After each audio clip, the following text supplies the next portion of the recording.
I am. I'm making a new plan, rearranging my life and I won't look back ever.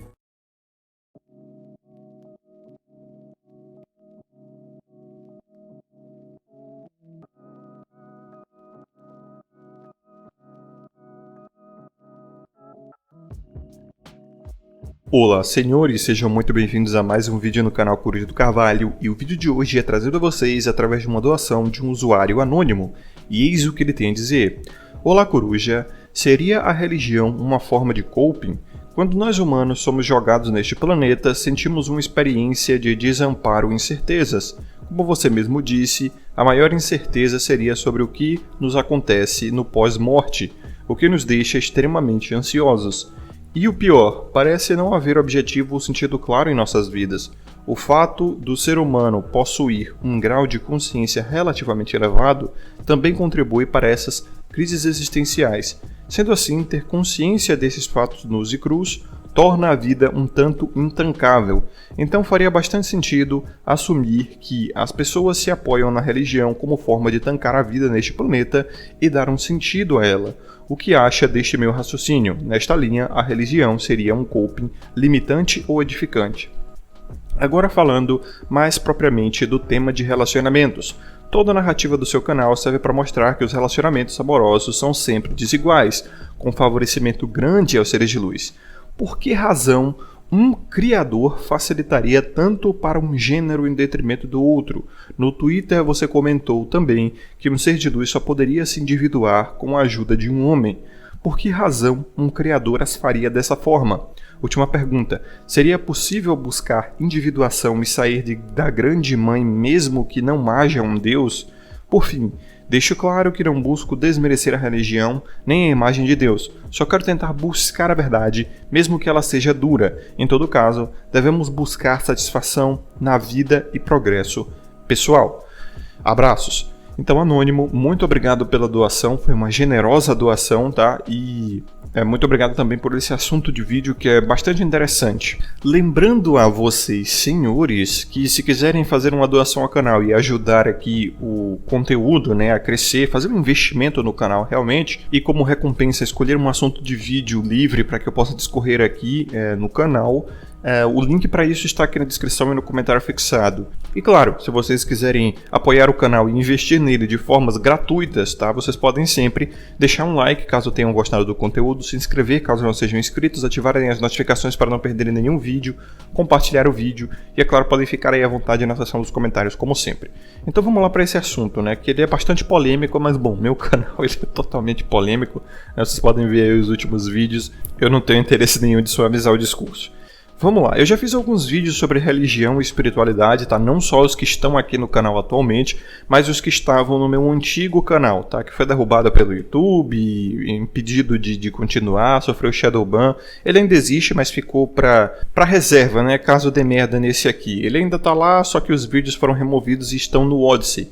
Então, os links para os vídeos sobre espiritualidade e religião, caso vocês estejam interessados, está aqui na descrição e no comentário fixado também, tá? Estão lá no Odyssey. Eu pretendo, eventualmente, trazer todos esses vídeos para cá, para o canal Coruja do Carvalho, mas num futuro próximo, tá? Quando eu, sei lá, tiver impossibilitado de postar vídeos, talvez eu esteja viajando ou algum outro motivo, eu vou evitar que o canal fique parado por muito tempo postando vídeos que estão lá no Odyssey para, obviamente, né, concentrar todos os vídeos num canal só. Então é o seguinte, tá? Como eu disse nesses vídeos, eu vou repetir aqui e vou dar um resumo, tá? A religião, ela é nada além de um conjunto de dogmas feitos para tornar a sociedade um ambiente mais agradável a todos, tá? E isso é fato. E existem inúmeras religiões, tá? Algumas grandes, outras menores, outras milenares, outras recentes, e o fato é que a religião ela não passa disso. Elas são realmente um conjunto de dogmas que são implantados na sociedade através de parábolas, né, que são os contos, folclores, misticismo e etc. O intuito da religião é trazer moral à sociedade. Como? Através da moral da história. Quando a gente diz qual é a moral da história, né? Qual é a mensagem que a história quer passar? Então a gente pega, por exemplo, a parábola do filho pródigo, que é uma das minhas preferidas da Bíblia, que inclusive tem muito a ver com a Matrix, né? Onde o homem ele sai do seio da família para ir até o mundo, e aí ele descobre que o mundo não é tão convidativo assim e volta para o seio da família, só que ele volta regenerado, exatamente como o Neo, né? Ele vivia na Matrix, só que ele vivia desacordado, daí ele sai para o mundo exterior, mas ele volta para a Matrix já acordado, entende? Então essa parábola ela quer mostrar a você a moral da família, né? A moralidade que existe em não abandonar o seio familiar e que o mundo ele não é convidativo e que no fim das contas é necessário que o filho vá descobrir o mundo para que ele valorize o que ele tem dentro de casa. E também, como eu expliquei naquele meu vídeo, né? De como manipular a Matrix e criar a sua própria. É exatamente isso que eu vejo, pelo menos naquela parábola do filho pródigo. Ele volta para a Matrix familiar dele, só que ele volta muito mais acordado, muito mais independente, porque ele, né, sofreu um certo ritual de passagem. Então é isso que não se entende a respeito da religião, e é essa é a maior crítica dos ateus a religiões, né? Eles não entendem que isso são só dogmas passados através de uma roupagem totalmente mística e com um investimento emocional. Só que assim, mano, para as pessoas realmente respeitarem um dogma, elas precisam ter medo ou muita admiração, enfim, algum investimento emocional muito forte, tá? As pessoas não seguem regras através de pura lógica. O ser humano, ele não é pura lógica. Na verdade, até o homem, ele é muito pouco dotado de lógica se a gente for ver o espectro total dele. O homem, ele é muito mais emocional do que lógico, que foi o que eu expliquei naquele meu vídeo de por que e como as mulheres mentem, né? O homem, ele tem uma capacidade de justificar melhor suas demandas emocionais e as mulheres não, elas não conseguem justificar e por isso que elas nem mesmo se entendem, né? E parecem que elas são só emotividade e incapacidade lógica de justificar os próprios desejos. Já o homem, ele é tão emotivo quanto a mulher. Ele é tão emotivo quanto a mulher, só que ele é mais capaz de explicar essas emoções, justificar essas emoções e entender essas emoções. A mulher não. Então as pessoas precisam temer a religião ou admirar demais a religião, estar apaixonados de alguma forma para assim respeitar os dogmas dela. Não dá para respeitar só por lógica. Então eu não estou criticando ateus aqui, nem dizendo que eles são melhores ou piores, mais inteligentes ou mais burros. Eu estou tentando realmente entender a mente das pessoas. Eu não acredito que existam ateus de verdade, porque todo mundo acredita em alguma coisa, né? E acredita em alguma coisa como uma divindade, porque isso é natural do ser humano. Nós vivemos pelo apaixonamento, e se você não acredita que existe um criador de alguma forma, você vai acreditar, obviamente, em outras regras universais, que é, por exemplo, a gravidade. A gravidade, ela é inegável, né? Até os animais entendem a gravidade e vivem de acordo com ela, né? Eles têm medo de cair, têm medo de altura, né? E etc, etc. Só que, como exatamente eu falei, né? A gravidade ela é muito óbvia e até animais conseguem entender. Então, eu sim fui ateu por muito tempo e agnóstico também, posteriormente, e depois eu me converti ao cristianismo de uma maneira completamente natural, tá? Eu fiz batismo porque minha família é católica, mas me converti ao cristianismo totalmente voluntariamente, individualmente, cara. Um belo dia eu estava estudando e falei, faz sentido, agora eu me declaro cristão, e eu passei a me apresentar como cristão, e simples assim. Embora, como já falei a vocês, né, eu acredito que o único cristão que realmente existiu morreu na cruz. Só que assim, macharada, é o que eu digo a vocês, não tentem entender a religião de uma forma literal. Ela é um conjunto de dogmas feitos para controlar a sociedade em prol do aceleracionismo. Exatamente, do aceleracionismo. O que é o aceleracionismo? Como eu já expliquei a vocês no meu vídeo sobre aceleracionismo, né, é o conjunto exatamente da tradição, daí os folclores, daí os dogmas, com o progresso, né? Não o progressismo, o progresso. Sim, cara, por quê? Porque toda a religião que se desenvolve realmente, que fica famosa, vamos pôr assim, ela teve sucesso na sociedade. E para ter sucesso em uma sociedade, essa religião ela precisa passar pela boca de muita gente, né? Ela precisa se proliferar. Como? Através do nascimento. Essa religião ela precisa ser nascimentista. E ela precisa, obviamente, valorizar a família, né? Porque é a família que traz cidadãos funcionais para o mundo, né? A família nuclear e tal. Aquela questão que eu já expliquei também, né? O pai, a mãe, o filho, ele precisa observar o pai para ver quem ele quer ser como homem e observar a mãe para ver quem ele vai desejar como mulher no futuro. Aquela coisa que Freud falou de complexo de Édipo também, né? Faz sentido que a mãe seja um arquétipo sexual para o filho. Daí surge, né, essa coisa da waifu que eu já falei, que é uma referência materna. E aí para a filha também a mesma coisa. A mãe vai se tornar um exemplo de mulher e o pai vai se tornar um exemplo de homem, um arquétipo sexual, que obviamente não envolve incesto aí, nem envolve realmente uma referência que ela vai usar na sua maturação sexual, e ela vai desejar homens que sejam parecidos com seu pai. Por isso que é importante ter um pai em casa, né? E um pai firme, porque se ela tiver um pai bosta dentro de casa, um pai agressivo, ela vai desejar um homem agressivo e um homem bosta na sua maturação sexual, e aí vai dar bosta, né? E aí é um ciclo vicioso que vai trazendo filhos de mãe solteira ou filhos disfuncionais e assim sucessivamente. Então, toda religião que funciona, ela precisa de algum modo, não importa como, os fins justificam os meios aí, né? Mas a finalidade, ela tem que ser, né, trazer cidadãos funcionais para o mundo. E assim, como é que a religião ela faz isso? Através de folclores. Folclores são mentira? Não, cara. Quando você ouve da coisa do saci, mula sem cabeça e tal, você fala, isso é mentira. Não necessariamente mentira, isso é folclore. É uma narrativa, por exemplo. Vamos lá. A mula sem cabeça, muitos dizem que foi uma narrativa, tá? Uma conjectura para explicar o fato do fogo-fato. Parece redundante, mas não é. Fogo-fato é aquele fogo causado pelo metano, né, que existe geralmente em pântanos e também em cemitérios por conta da decomposição orgânica dos corpos, né? Então, provavelmente, há muito tempo atrás, algum indígena, e brasileiro, né, já que esse folclore é indígena, viu uma mula, tá, num cemitério que pegou fogo com fogo-fato.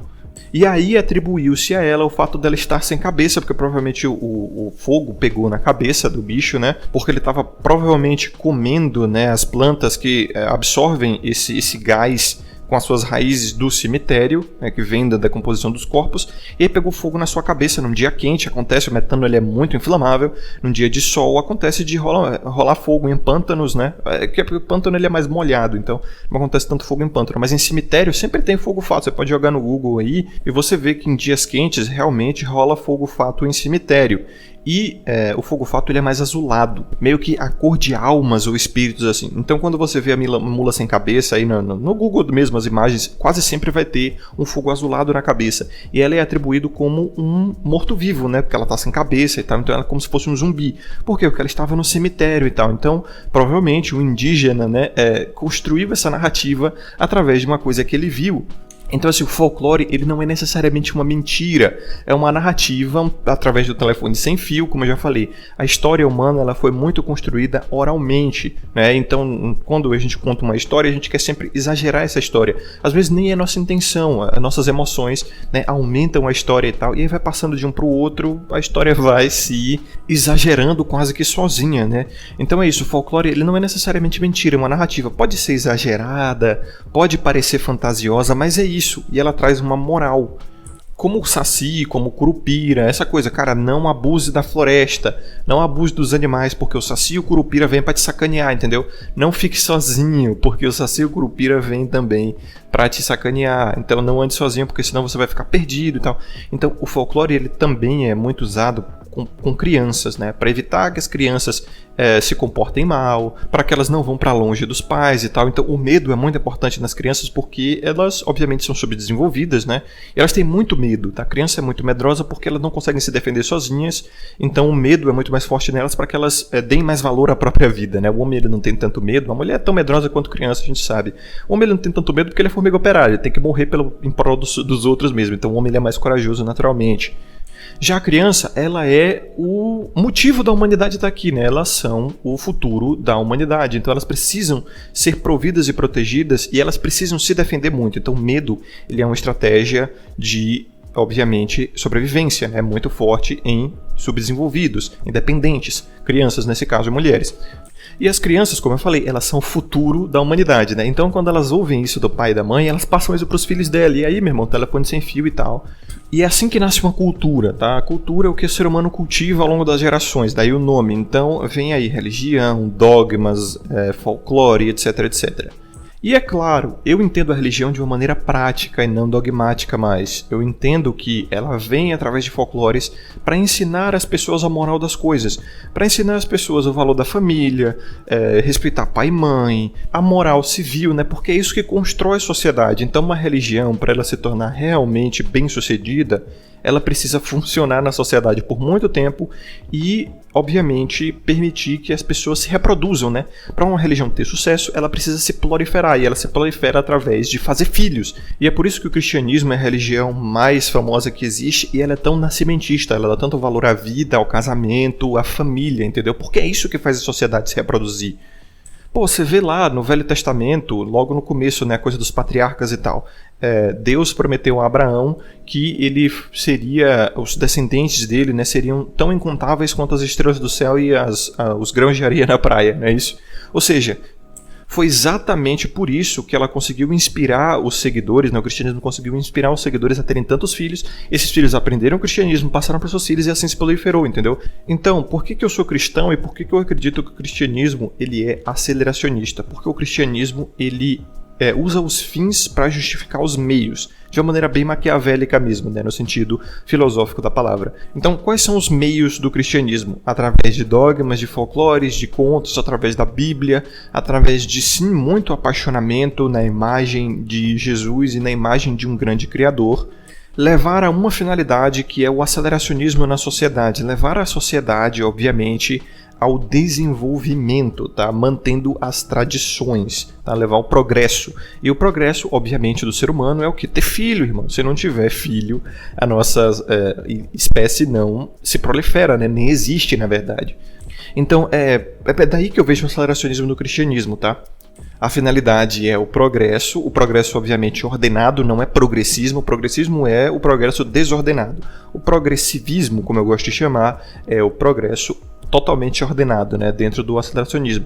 E como é que se mantém a ordem nesse progresso? Através de tradições, tá? A gente tem que ter o conservadorismo de algumas tradições. Então, o aceleracionismo ele é a mistura do melhor no tradicional conservadorismo que existe hoje e o melhor no progressismo que existe hoje. Então, o melhor da direita e o melhor da esquerda, vamos pôr assim, é um centro? Não, não é o centro. O centro é uma punhetação de direita e uma punhetação de esquerda que tenta agradar os dois ao mesmo tempo. Não é centro, também não é terceira via, não é nada disso. Então, eu já parei de ver a religião de uma forma dogmática, eu vejo ela de uma forma prática. Os dogmas, eles são sim importantes, mas, como eu já expliquei a vocês, a religião ela usa esses dogmas para encantar pessoas apaixonadas. Tá? É o nicolaísmo do bem, né? O nicolaísmo é o governo dos ignorantes.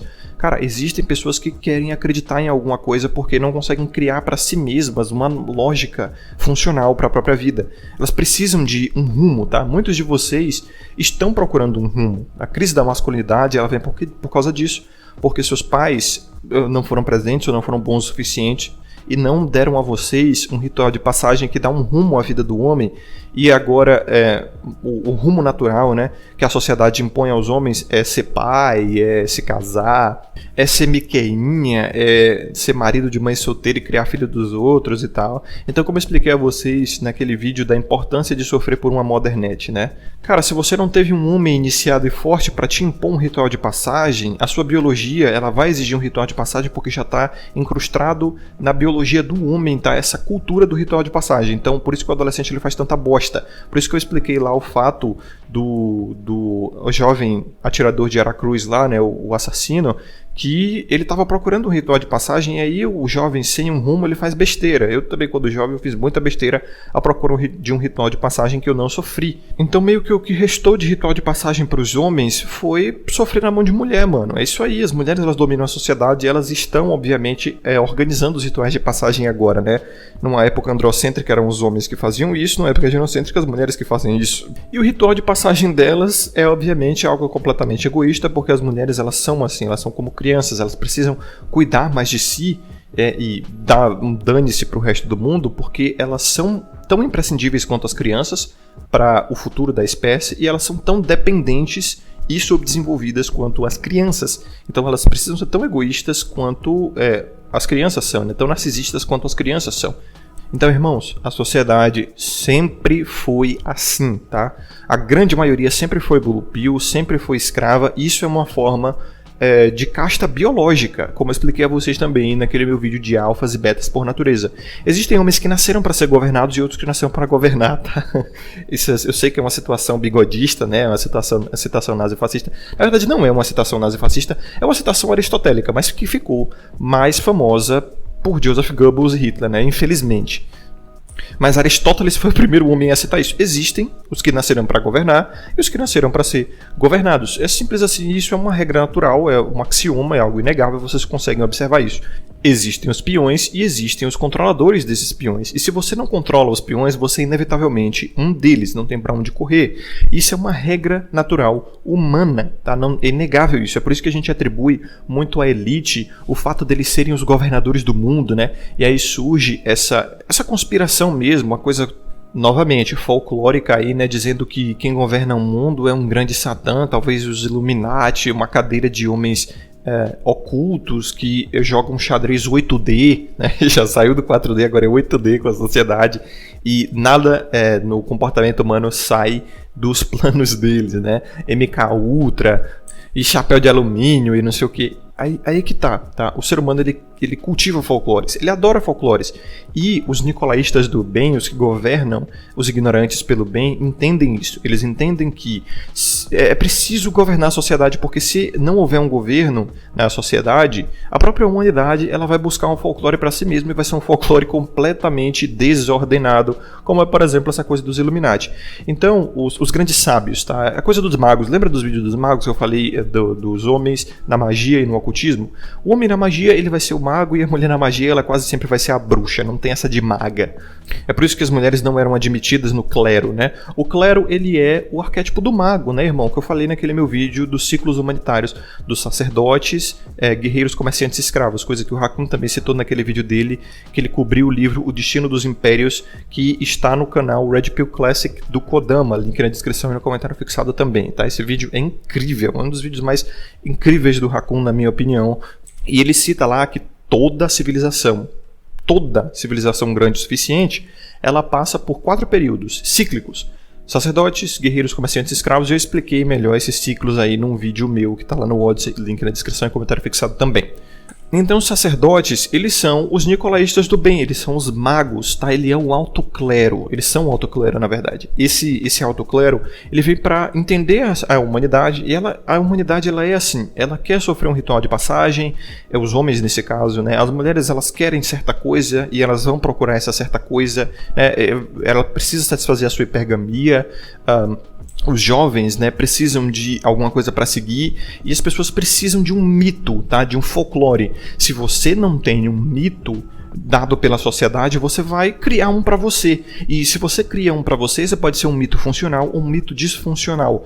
Então, assim, o nicolaísmo do bem, ele entende que todo mundo tem uma matrix, que é o inconsciente social coletivo, tá?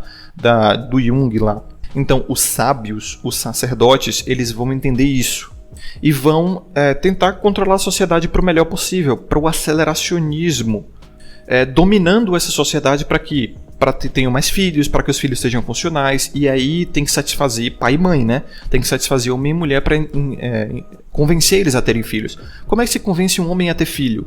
Aí é muito fácil, o homem ele já quer ter filho por natureza, mas ele também quer ter uma mulher a qual seja totalmente submissa a ele, para que ele possa, obviamente, ter total controle sobre seus filhos. E o homem ele é mais capaz de educar os filhos, a gente vê isso aí na questão de pais solteiros e mães solteiras, né? São muito poucos pais solteiros na sociedade, mas os filhos de pais solteiros são muito mais funcionais que filhos de mães solteiras. Isso é fato, isso é lógico, é sensual isso aí, sensual com C, tá? Não com S. Então é dado ao homem total autoridade sobre seus filhos, para que ele faça o ritual de passagem nos filhos homens, para que ele ensine a sua filha mulher a ser uma mulher funcional, e para isso ele precisa dominar completamente a sua esposa, e a sua esposa ela quer ser dependente, então ela precisa da autoridade porque ela quer que o marido seja responsável por ela também quer hipergamia, né? Ela quer satisfazer a sua hipergamia, então ao homem é dada essa capacidade de satisfazer a hipergamia, que é o que? Os pais mesmo dela organizam um casamento e dão um dote ao marido, né? Nesse caso o genro. E aí a própria família da esposa continua ajudando o genro a continuar rico. Para quê? Para que a filha, né, a esposa, satisfaça a sua hipergamia no homem. E aí rola um casamento entre famílias também, né? E aí surgem negócios entre as famílias. Cara, isso é aceleracionismo. Mantém-se em vista a tradição, mas também permite que o progresso aconteça. E tudo através de um nicolaísmo do bem, através de mitos, folclores, lendas, e isso é controlando o medo, tá? Os desejos, as vontades, a felicidade das pessoas. Isso é nicolaísmo. E aí é por isso que é dito, olha, não faça algo que seja inútil para a sociedade, ou seja tóxico para a sociedade, senão Deus vai te castigar. Então, cara, a verdade é que ninguém nasce tendo certeza do que vem depois da morte, né? E muitas pessoas morrem sem ter certeza do que vem depois da morte. Outra verdade é que a gente não pode garantir que os castigos que ocorrem a nós em vida são obras divinas, né? Muitos são feitos pela lei dos homens e outros pela causalidade da natureza mesmo. Não dá para garantir que foi Deus imperando na nossa vida. Mas o nicolaísmo do bem, ele vem para te convencer que existe um julgador muito grande, consciente, que está observando a humanidade e impor medo desse julgador sobre você. É por isso que é dito na Bíblia, tema a Deus, né? É temor mesmo, é medo do julgamento divino. Então, manos, isso é só para manter a sociedade funcionando. Os fins justificam os meios, tá? É para evitar mãe solteira, é para evitar pai agressivo, pai beberrão, é para evitar incesto, é para evitar pedopio, é para evitar dogpio, essas coisas que disfuncionam a sociedade, ou seja, não permitem que a sociedade funcione bem para o progresso. E é por isso que eu vejo o cristianismo como a religião mais aceleracionista que tem, e eu pauto meu aceleracionismo no cristianismo. Então, daí responde todas as perguntas, ou quase todas, né, exceto as que eu já respondi nesse vídeo todo, do anônimo aqui no e-mail. Cara, por que Deus criou as mulheres dessa forma? Por que Deus criou as mulheres tão subdesenvolvidas e tal? Cara, é tudo uma narrativa para explicar a questão evolutiva das mulheres terem evoluído, obviamente, como dependentes, tá? Subdesenvolvidas, neotênicas e com o corpo e a mente incapazes de se prover e proteger sozinha. E aí a narrativa qual é? É que a mulher foi feita a partir da costela do homem, né? Eva foi feita a partir da costela de Adão, então ela tem só uma fração da força e da capacidade do homem, e por isso também ela tem só uma fração da santidade que foi dada ao homem por Deus, porque o homem é a imagem e semelhança de Deus, porque Deus ele criou o homem a partir do barro e deu sopro de vida, né? Então foi uma obra muito mais direta do Criador ao homem. Então Eva, ela foi feita a partir da costela de Adão, e é por isso que ela tem só uma fração da capacidade do homem. E é por isso que o homem é tão apaixonado por ela, porque é uma parte de si. O homem vê na mulher uma parte de si, né? Adão viu em Eva uma parte de si, é só costela ali. E é por isso que a mulher não consegue viver sem o homem também, mesmo que ela não o deseje, afinal a costela é uma parte do corpo a qual você vive tranquilamente sem, né? Tem pessoas que inclusive retiram a costela para parecerem mais esbeltas, né? E as mulheres não desejam os homens, assim como a gente pode viver tranquilamente sem a costela, mas como a mulher ela vê no homem também uma totalidade, né? Ela sabe que precisa dele.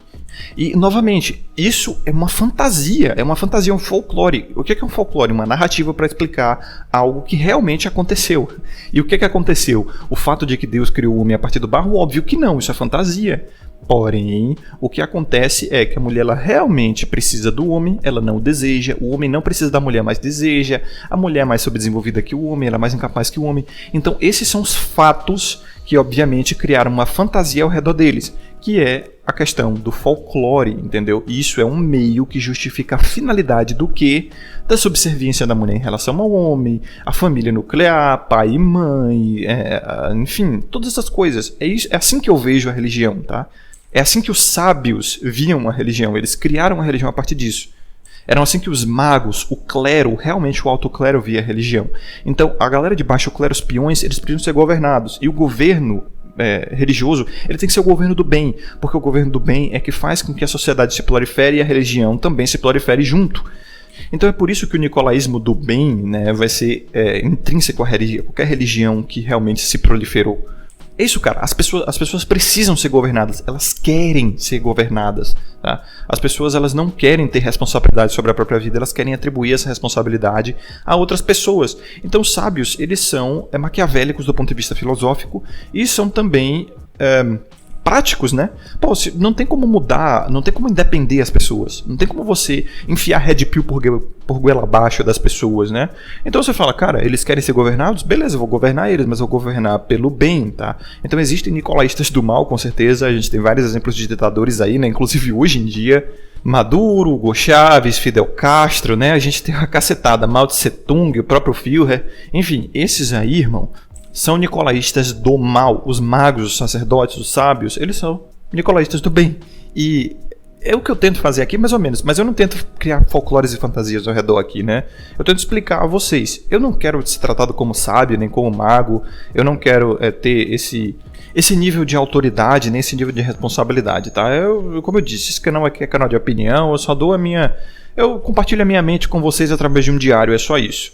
Eu entendo o respeito que vocês dão a mim, né? Até agradeço o carinho e tal, de vocês me chamarem como de mestre ou de sábio, até de mago, alguns já me chamaram, eu entendo, aprecio e tal, mas eu não quero esse tipo de autoridade, eu não quero, tipo, que vocês me vejam muito diferente do que vocês se veem, tá? Eu sou um como qualquer um de vocês, para provar que qualquer um é capaz de atingir esse conhecimento. Então isso é muito comum do alto clero, né? O alto clero, ele tenta, obviamente, se desvencilhar do baixo clero para que as pessoas respeitem a eles e deem autoridade a eles, porque eles são realmente os sábios. E sábios precisam de autoridade para serem o oráculo das pessoas, né? E eu não quero ser um oráculo, cara. A minha opinião é tão forte e tão válida quanto a de qualquer um de vocês para provar que eu não sou escolhido por Deus nem nada do gênero, tá? Vocês podem atingir esse conhecimento também se, obviamente, estiverem interessados. Então, senhores, muito obrigado por acompanharem até aqui, tá? Se vocês acompanharam, e óbvio, se estão até aqui acompanharam, um forte abraço a vocês. Lembrem-se de ter sabedoria e consciência sempre. Desejo a vocês uma ótima semana. Tudo de bom sempre. Aqui é o Coruja do Carvalho e até mais.